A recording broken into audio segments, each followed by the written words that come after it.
I use this knife too. This is a detail knife. So this one's got a straight blade. This is essentially a small, just like a little pocket knife would be. And then this one gets into little tight places. And since it curves, you can actually push with it.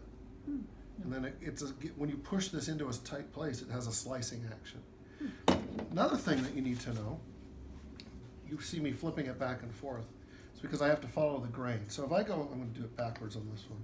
If you carve the wrong way, see how nasty that is? It doesn't want to, the knife doesn't work. I can push it through there, but I take out a huge chunk.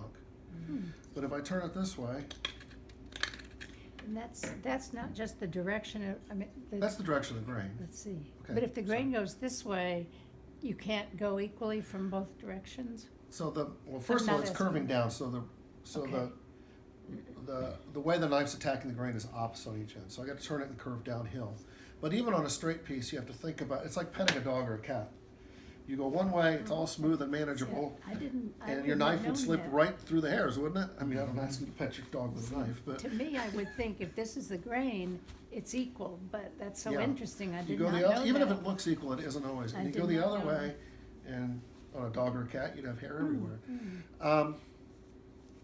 Really super, every once in a while you get a beautiful, straight, great piece of wood, and this one's pretty good, where everything's predictable. And that's another reason the cedar is